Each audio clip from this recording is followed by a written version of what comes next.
everyone. I'm Kendria. I need you to go like, follow, and subscribe. Soul Productions. What's up, everyone? And this is Next Level Thinking.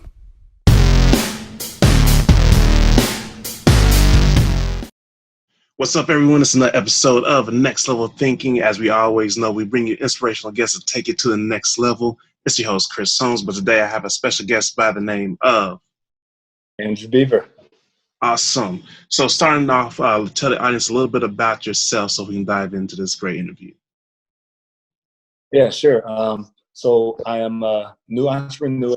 Actually left the 9-to-5 world back in August and kind of been pursuing my passions around private football training with high school kids and financial literacy consulting. Pretty much take the spin on I've lived it, I've done it, I haven't had handouts in a way to get to where I am financially, and I want to be able to teach and show other people how to do the same.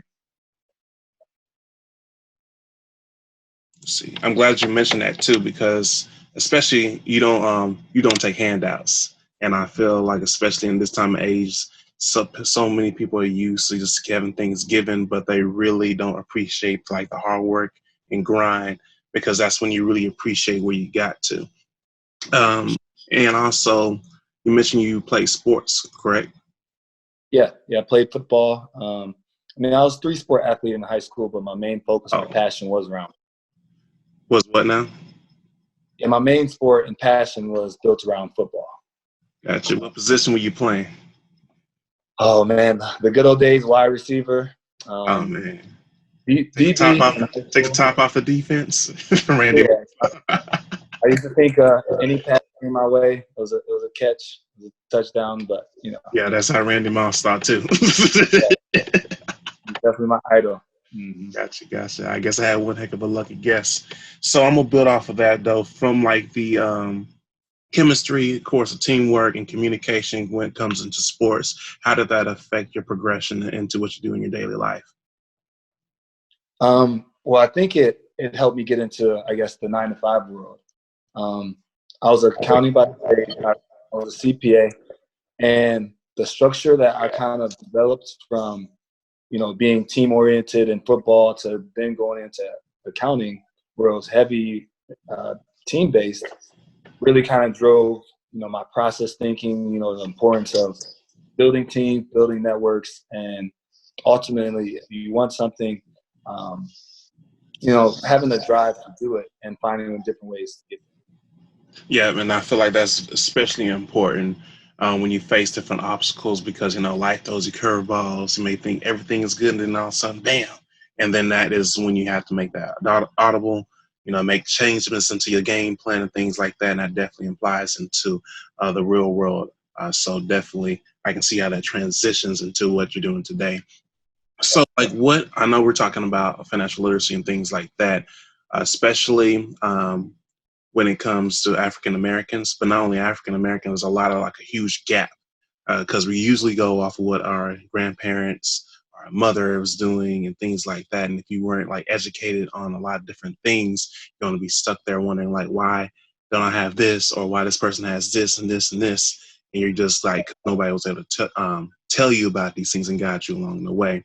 So what I'm asking is, what sparked your interest into financial literacy, and what was your guide to obtain this knowledge? Yeah, so what sparked it, honestly, I don't know where it came from when I was younger. Just, the idea of having money, counting it day to day was just like a big thing for me. I wanted to try to save it, and seeing I actually had a crazy story. My teacher told me a strategy, save $1, $2 every week, and by the time you're in high school, college, you're gonna have a lot of money. And I started doing that. I was so excited. I was interested. That one little knowledge, I was about to run with it. And then a family member had to borrow some money. Ooh, I know how you said that's like, wait, yeah. You know how I work for this, but what? That's crazy. Literally, that was my first feeling of like, man, like that black tax. You get hit with the black tax, and that was realizing for a while. But I always had that interest, and then I read Rich Dad Poor Dad. It showed me. Oh, yeah. Yep, on, how to automate systems, how to create processes. And so from there, I'm just thinking, okay, how do I, take this drive to make the money to now, do it smart and then save it and build and have something bigger. Of course. And then especially when you mention that book, Rich Dad Poor, I can't tell you how many different people that's in the financial industry that bring that book up, because it really challenges the traditional thinking. Because like traditionally, most people think like blue collar, I believe, and you go to work. Of course, your company or whoever company you work for is supposed to provide you all different benefits and things like that. And by a certain age, you should be covered and things like that. But nowadays, that's not actually the case. So you have Right. to make sure you're actually very well educated and know where your money is going, because we have a serious problem of people are getting to that retirement age and they're thinking they're set, and that turn out in reality that they're not. And I think that is one of my, honestly, my own personal fears that I want to avoid. So what is some of, like, out of your own opinion, the top 3 myths people think when it comes to getting themselves set for retirement? Go. 3 myths to getting themselves set for retirement. Yeah, that people have a Uh, misconception of. it's this myth of passive income is easy, Oh and man. that is passive. I think that's the number one. I've been able to find ways to get passive income, but it was through 3 to 6 months of learning, and then probably 3 to 6 more months of building that passive income. Putting the So hard work in. yeah, in the grand scheme of things, that is a short amount of time, but people don't even want to spend a year. And that is from me having the knowledge of the direction of getting there. It's really 3 to 5 to 6 years to build something that you're just doing for yourself, let alone if you don't have money. I think people think in terms of you have to be super rich. Well, there's like 3 pillars. You can either have a lot of money and you can just pay for the passive. You can have a lot of time and you can build the passive, which most of us have, or you have to build a network. And people think it's just the network. It's multiple things, or it's just the money. It's a big factor. Let me think. Another myth that people have, money brings happiness. I mean, that is something that people think. I ask people, what is financial freedom for them, or what would they do if they even became super rich and super successful? And the first thing, the first things I hear is, "Oh, I'm going to travel the world. I'm going to quit my job." And then when you travel the world, what's next? So I've even had those moments where I've traveled. I went to Europe for the first time 2 years ago, and it was like a big, bucket list item for me. Then I realized, oh wow, Europe is just another place. It's just the U.S. with a little twang to their language or border buildings. And I had to take a step back, like, wow, is this really something that's really motivating for me? Is this something I really want to keep working for, make money for? So it's that thing of like, diving deeper into what our goals are, what we really want, that people don't understand they have to do. Because once you get to that point of, say, $1 million, then you're going to be fiending for something more, and you might, might take yourself to a different path you're not happy with. All right, and number 3, for one round. But third one, myths about, that people have it when they really don't. I think Classic. Yeah. I think that's been being here in Houston now. I do see a lot of people with, go out to the club scene or nightlife, and people spend their money. Mm-hmm. I've take a step back on spending because this lifestyle change. And it's like, man, this person must be looking great, but then you obviously hear they're just living in the moment. They're not obviously planning for the future. Yeah. And it's a give or take. Like, what do you want? You want the now, or do you want stability? You want to build something for your family. So like, the facade of having it right now. Just like, hey man, look at me, I'm super important, and dropping the Yeah, that because popular trends and trying to look good, impressing others. I don't know if you follow a person by the name of Gary Vee, because he talks on this all the time. So Gary Vee is a big motivator for me for any strategy that I use when it comes to marketing. If he says something, the next day I'm trying it. Just You know, boom. I'm on it. But Yeah. take action. Because that's something he would do. Like, just do it. Like, what about, no. You wasting time. Push out multiple content and just do it. So that's Gary's V style all the way through. So tell the audience a little bit more about what you're doing now. I see you have the Unspoken Game so they can get full, branding. Gary V would definitely applaud you on that. So go. 100%. And so yeah, my focus right now, outside of my private training, I am looking to get clients from there, but I'm really focused on the financial consulting. I published my first book. It's called Unspoken Game. It Okay. pretty much talks about my journey from being $60,000 in debt to now being debt free with a six-figure Hold on, net worth. pause. Did you just say $60,000 in debt? You just can't just Yeah. like most people are worried about like having their bank account like negative $204, something like that. You said 60,000. 60,000. Those student loans, getting a car, You. and this is right out of college. Crazy when we think about it. 60,000, and I'm just out of college, and I'm like, okay, I guess this is the way of the world. But I didn't want to accept that. I went hard for. It's been 7 years to get to where I am now, but 2 years of consistent, like all of my money go towards that debt. Like no, and I really did that because if I were to be honest, I wouldn't pay off my debt the way I did back then if I had my understanding now. And if we talk about myths, that's another one.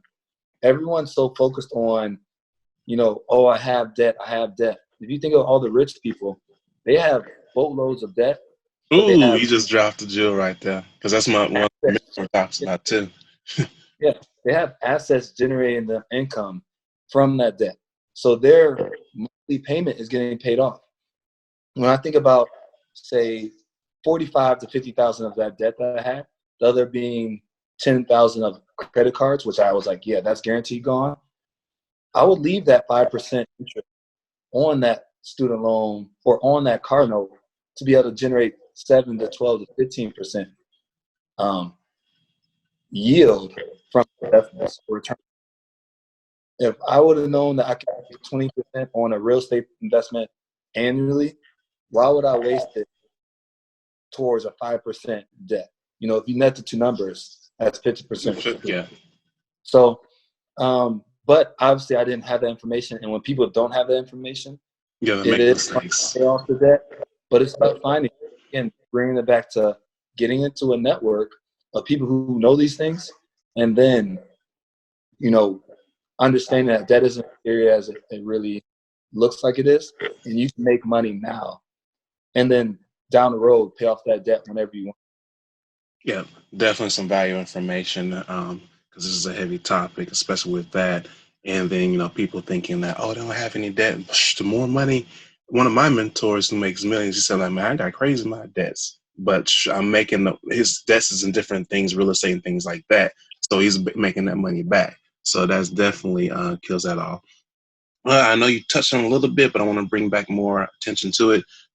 Tell the audience a little bit more about the book. Right. Okay. We got you because I saw your video went down. So Yeah. Our call came through, but yeah, the book.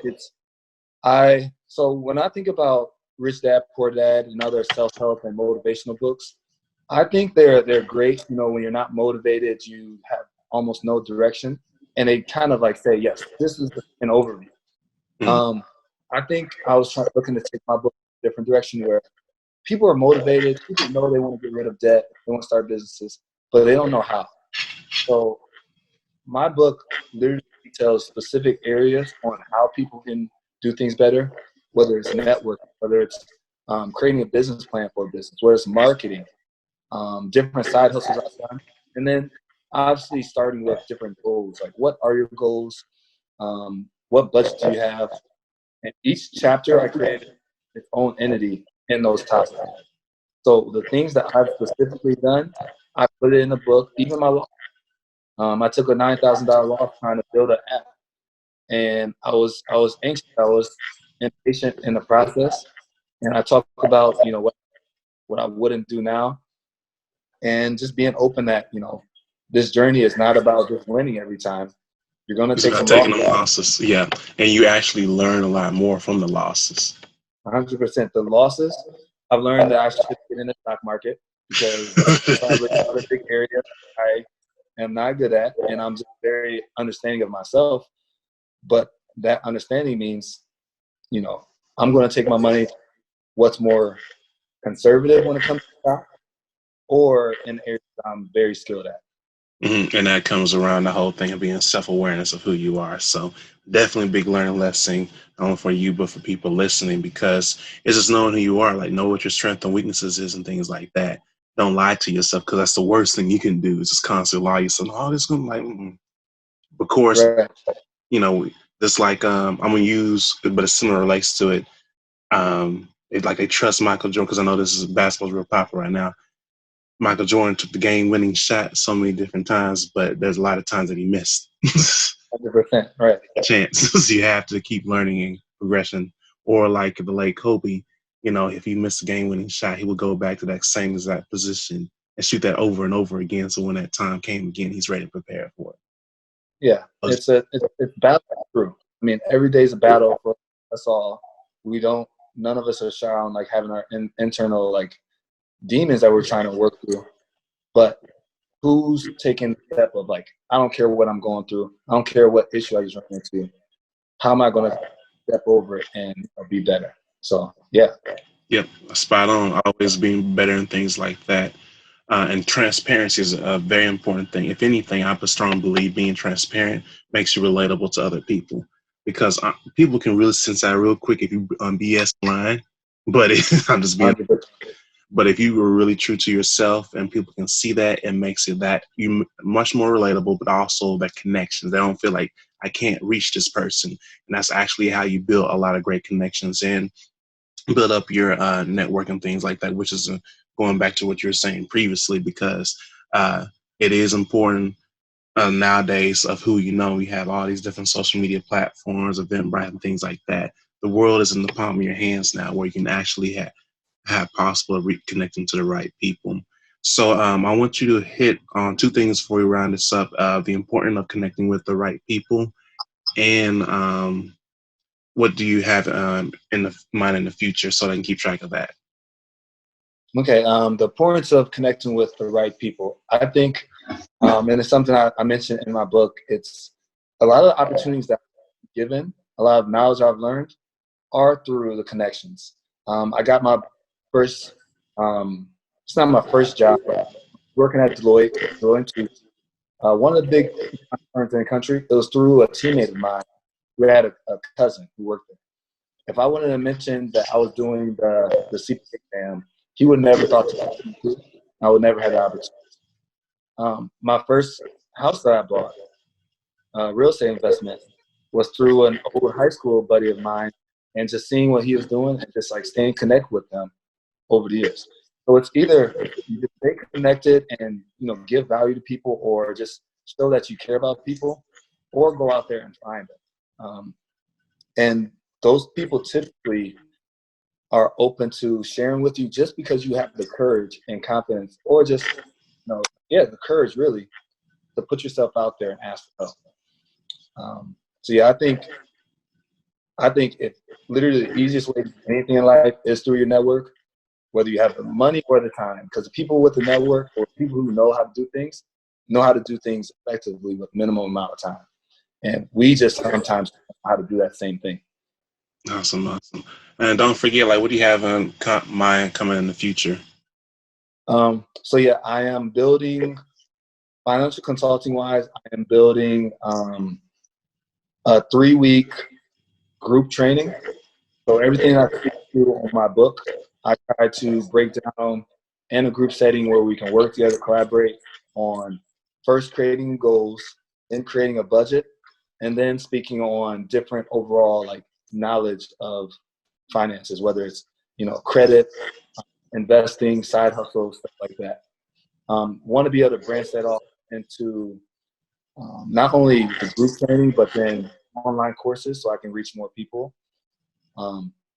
Hopefully I want to get into 2 or 3 real estate deals here in Houston. Obviously, the only way I would be able to do that is if I build a network of people who understand real estate out this way. And really grow my private training. I mean, we didn't talk about it a lot, but I have a website for that, thedrillfactory.com, and I haven't been putting a lot of time into it because I've been stretching myself thin. But I think that's going to help a lot of young athletes who don't have the financial means to, say, work with me one-on-one or work with a really good coach, and they can find a way to get their material by themselves. Because a platform essentially is a centralized location where trainers like myself or other trainers can put their workout videos on the platform and have it specific to different sports or positions. So I know something I won when I was younger. The kids back in Boston, they love it. So I want to be able to reach more coaches and more athletes that way. Great statements, great value, and like I'm loving everything that you got going on, and much more to inspire, but also help guide them along the way, either on the field or pretty much with the financial literacy. So with that, I want to repeat again where they can find you and leave with a closing statement so they can have people like, oh, thinking about that. Oh yeah, 100%. So Andrew Beaver, you can find me on Instagram, Unspoken Game. You can find my book on Amazon. Literally everything's Unspoken Game right now, and definitely reach out. I love connecting with people. I love just chatting about finances, pretty much all the time. So one thing, man, I hope you guys can take from this is it's not an easy journey, but it's worth it. And don't be afraid to reach out to people who you think are above your level. Everybody wants to help someone, and you never know if you may potentially be able to help them as well. Awesome. So we're going to wrap this up on another episode of Next Level Thinking, helping you elevate and take it to the next level. It's your host, Chris Holmes, as always, and I have today with my special guest by the name of Andrew Beaver. Awesome. Make sure you subscribe, share, and keep the energy and motivation going. We got to go ahead and reach out to the globe and inspire everybody to be the best version of themselves. So never stop dreaming, never give up on yourself, and make sure you always go beyond and outside your comfort zone because your destiny awaits. So with that, we're closing out. Peace and much love.